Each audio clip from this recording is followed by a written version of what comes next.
Hi everyone, welcome back to my channel. आज के episode में हम चैप्टर 4 डिस्कस करेंगे, जो कि पार्ट 2 का पहला चैप्टर है।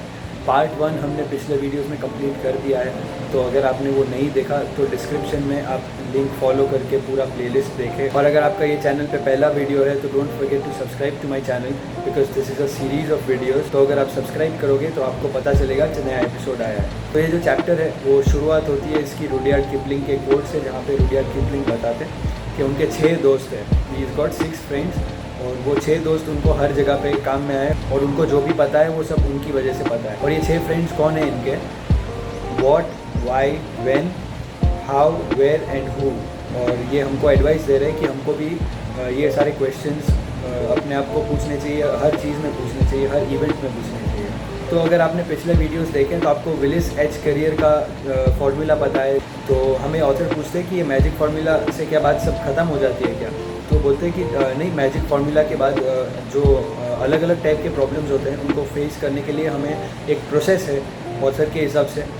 और वो प्रोसेस फिर आप चाहे जितने स्टेप्स में डिवाइड करो, घूम फिर के एक प्रोसेस वही रहेगा। 3 स्टेप का प्रोसेस है। What is this process? The first step is get the facts, the second step is analyse the facts, and the third step is arrive at a decision and start working on it. तो सबसे पहले author first rule के बारे में discussion शुरू करते हैं, get the facts.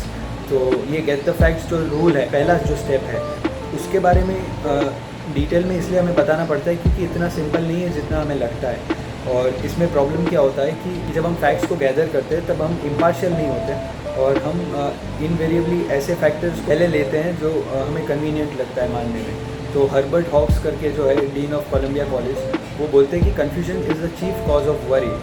तो ये अगर आपने पर्सनल प्रॉब्लम्स में भी कभी नोटिस किया होगा कि कभी कोई नया सिचुएशन आपके सामने आ गया तो आपके पास उसके फैक्ट्स ही नहीं है आपके सामने, तो आप एकदम कंफ्यूज हो जाओगे, आपको टेंशन बहुत ज़्यादा बढ़ जाएगा। अब इसका बेसिक रीज़न है कि आपके पास फैक्ट्स ही नहीं है, आपको पता ही नहीं है कि आपके सामने क्या प्रॉब्लम खड़ी है। तो जो वो सेंसेई है हमारे, वो हमें हर बार बोलते हैं कि absence of knowledge is fear. मतलब आपको अगर किसी चीज़ की नॉलेज नहीं है तो जाहिर सी बात है कि आप वहाँ पे टेंशन लोगे, आप डरोगे वहाँ पे। तो ये भी जो डीन है ये कॉलेज के, वो भी यही बात बताते हैं कि confusion is the chief cause of worry, और ये कन्फ्यूजन को हटाने के लिए फैक्ट्स नेसेसरी है। पर अब अगला प्रॉब्लम यही आ जाता है कि जब फैक्ट्स हम गैदर करते हैं तो हम किस तरीके से करते हैं। तो ये अपने बारे में बता रहे थे कि जैसे उनको ट्यूसडे को कोई डिसीजन लेना है और उसके लिए 1 वीक अभी तक बाकी है, तो वो ही ट्राइज बेस्ट कि वो ट्यूसडे से पहले डिसीजन ले ही नहीं, और वो तब तक सिर्फ फैक्ट्स गैदर करेंगे एकदम इम्पार्शियल तरीके से। वो बोले कि मैं इस तरीके से करता हूँ कि मुझे सारे फैक्ट्स पहले मिल जाए, मैं तब तक टेंशन नहीं लेता हूँ, मैं अपनी नींद भी अच्छे से करता हूँ, और जब तक ट्यूसडे आता है मेरे पास इतने फैक्ट्स हो जाते हैं कि प्रॉब्लम अपने आप मोस्टली सॉल्व हो जाता है, मतलब डिसीजन लेना इतना डिफ़िकल्ट नहीं रहता है। तो फिर ऑथर को वो बताते हैं कि इस तरीके से मैंने अपनी लाइफ में minimum amount of tension, minimum amount of worry रखा है। मतलब इसके बाद ये अप्लाई करने के बाद उनको ज़्यादातर टेंशन आता ही नहीं है। तो थॉमस एडिसन भी यही बताते कि हम कई बार ऐसे होता है कि हमारा कंक्लूजन को सूट करने के लिए हम फैक्ट्स निकाल लेते हैं, और जो हमारे प्री कंसीव्ड प्रेजुडिसेस है उसको जस्टिफाई करने के लिए हम ऐसे फैक्ट्स निकालते हैं कि जो हमने पहले से विशफुल थिंकिंग जो हमारा रखा है दिमाग में, और तो उसको सूट करने के लिए हम ऐसे ही फैक्ट्स निकाल के रखेंगे। तो ये बात उनकी एक तरीके से सही है, और ये हमने I think one of the zen videos में कवर किया था। सर आर्थर कॉनन डॉयल का कोट था, और अगर आपने नहीं देखा तो ज़ेन प्लेलिस्ट की भी मैंने डिस्क्रिप्शन में लिंक डाल दी है, तो आप जाके ज़ेन प्लेलिस्ट के भी वीडियोस देख सकते हैं। फिर इसके बाद ऑथर में बताते हैं कि ये बात सही है कि इमोशंस हमारे एकदम हेवी हो जाते हैं जब हम प्रॉब्लम में आ जाते हैं या जब हम कोई टेंशन में आ जाते हैं। पर इस टाइम में बहुत ज़रूरी है कि जब फैक्ट्स को हम गैदर करें तो हमारे इमोशंस को हम दूर रखें, और हो सके उतना इम्पार्शियल एंड ऑब्जेक्टिव मैनर में हम फैक्ट्स को गैदर करें। इसके बाद ऑथर अपने खुद के इनपुट शेयर करते हैं कि जब वो प्रॉब्लम सॉल्व कर रहे होते हैं और जब वो फैक्ट्स गैदर कर रहे होते हैं, तब वो 2 आइडियाज़ ऐसे हैं जो उनको काम में आते हैं। तो सबसे पहला है कि जब वो फैक्ट्स को गैदर कर रहे हैं ना, तो वो प्रिटेंड करते हैं कि वो इन्फॉर्मेशन खुद के लिए नहीं है, किसी और के लिए है, और इसकी वजह से एकदम इम्पार्शियल और कोल्ड और एकदम डिसइंटरेस्टेड इनका एक टच आ जाता है वाइल गैदरिंग द फैक्ट्स। तो उनको एक क्लियर पिक्चर और दिखता है। और जो दूसरा है उसमें वो प्रिटेंड करते हैं एज इफ वो एक लॉयर है, और दोनों साइड को आर्ग्यू करते हैं कि क्यों ये सही है और क्यों ये भी हो सकता है। तो इन अदर वर्ड्स वो क्या करते हैं कि अपनी साइड के लिए और अपने अगेंस्ट दोनों के फैक्ट्स गैदर करते हैं, फिर वो लिखते हैं दोनों फैक्ट्स को एक पेपर पे। और जब वो बोलते हैं कि जब तक ख़त्म हो जाता है लिखना उनका, और जब ये पूरा प्रोसेस ख़त्म होता है तब तक उनको एकदम रियलाइजेशन आता है कि ये जो दोनों एक्सट्रीम्स उन्होंने किए थे ना, एकदम for and against, the truth somewhere lies in between. तो एकदम जितना वो सोचते उतना भी नहीं होता है, या जितना अब सोचते कि उनके अगेंस्ट है उतना भी नहीं होता है। दूसरा स्टेप बोलते हैं कि चलो फैक्ट्स गैदर कर लिए, फिर क्या फैक्ट्स का क्या करेंगे। तो ऑथर बोलते हैं the second step is analysing the facts. तो एनालाइजिंग फैक्ट्स के लिए उन्होंने एक बहुत ही अच्छा एग्जाम्पल दिया है। और ये जो एक एग्जांपल है, ये जो स्टोरी है, जैसे हमने प्रीवियस चैप्टर्स में भी स्टोरीज़ की थी, तो अब ये जो स्टोरी है तो ये आपको पूरा एक प्रोसेस दिखा देगी जो हमने स्टडी किया है। तो ये स्टोरी एक कॉम्प्रिहेंसिव टाइप स्टोरी है जो सब कवर कर लेगी।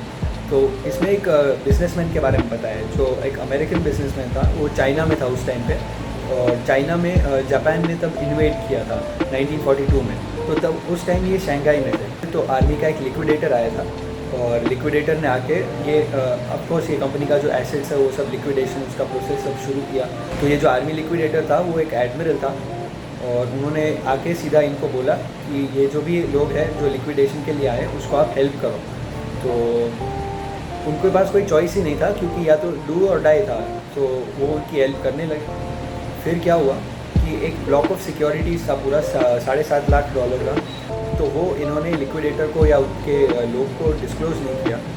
अब इसमें इनका लॉजिक ये था, ये जो बिजनेसमैन था उसका लॉजिक ये था कि भाई ये तो शंघाई के लिक्विडेशन के लिए आए, ये जो सिक्योरिटीज़ है वो तो कोई हांगकांग कॉरपोरेशन का है।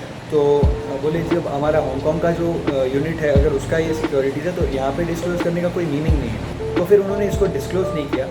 पर इनको एक डर भी था कि अगर जापानीज़ को पता चल गया तो बहुत प्रॉब्लम हो जाएगा। और ये सच में उनको पता चल गया जापानीज़ को। पर ये तब ऑफिस में नहीं थे और ये बाहर थे। जब उनको पता चला, संडे दोपहर को पता चला उनको, तब उनको समझ में आया कि अगर वो जापानीज़ एडमिरल को पता चला तो मतलब इनको एक जो ब्रिज हाउस है उसमें वहाँ पे फेंक देंगे। वो ब्रिज हाउस है वो one of the most feared areas था ये जापानीज़ का। ये जो बिजनेसमैन है वो ऐसे लोगों को भी जानता था जिनको वहाँ पे भेजने से पहले पता चला कि वो जाने वाले, तो उन्होंने खुद को ही मार डाला। तो मतलब इतनी ख़राब जगह है वो, वहाँ जाने से अच्छा खुद को लोग पहले मार देंगे। तो उनको पता चला संडे आफ्टरनून को। तो उन्होंने जो अपनी एक टेक्निक है उसको फॉलो किया। और टेक्निक के लिए पहले उन्होंने 2 क्वेश्चन से शुरुआत की, what am I worrying about and what can I do about it. ठीक है, तो अब जब ये जैसे 2 क्वेश्चन इन्होंने अपने टाइपराइटर पे टाइप किए, तो पहला क्वेश्चन था कि मुझे किस बात का डर है। तो उसका उन्होंने टाइप कर दिया आंसर कि भाई मुझे डर है कि मुझे ब्रिज हाउस पे ले जाएंगे, वहाँ पे रख देंगे।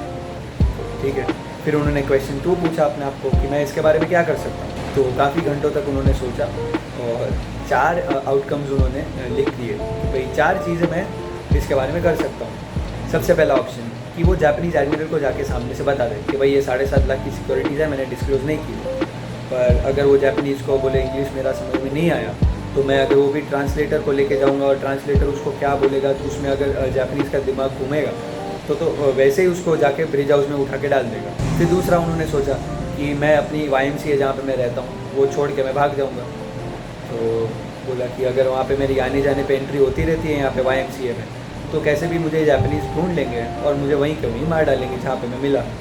तो आउटकम 2 हो गया। अब थर्ड आउटकम उन्होंने लिखा कि भाई मैं रूम में ही रहूँगा और कहीं पे बाहर ही नहीं निकलूँगा। तो इसमें ये होगा कि जापानीज़ एडमिन को पता है कि ये यहाँ पे रहता है, तो उसके लोग आएंगे और उसको उठा के फिर वहीं पे ब्रिज हाउस पे डाल देंगे। और फोर्थ आउटकम था कि वो जाए मंडे मॉर्निंग, और मंडे मॉर्निंग जाने पे वो अपना काम जो है वही करेगा उधर, कुछ बोले भी ना। बोले कि अगर बोले जापानीज़ एडमिरल को इतना खुद को काम होगा कि इसको ये छोटी चीज़ दिमाग में ही नहीं आएगी, और अगर वो कुछ बोलता भी है तो वो एक्सप्लेन करने का ट्राई करेंगे। तो ये एक ही आउटकम था जिसमें उसके पास 2 ऑप्शंस थे, मतलब शायद वो बच भी सकता है, बाकी सब में तो वो कैसे ही वो वहीं पे ब्रिज हाउस में ही जाने वाला था। तो उसने फिर वही किया।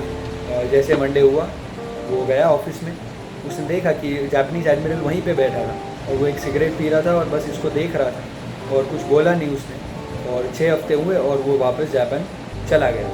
तो फिर ये बिजनेसमैन ऑथर को ये बोलता है जब इंटरव्यू उसका हो रहा था कि चुपचाप बैठ के मैंने जो लिख लिया उसमें मेरी जान बच गई। अगर मैं टेंशन में आके अगर एकदम ओवर रिएक्ट कर देता तो शायद उस टाइम पे मैं ऐसा डिसीजन ले लेता तो मैं यहाँ पे शायद नहीं होता जहाँ पे आज मैं हूँ।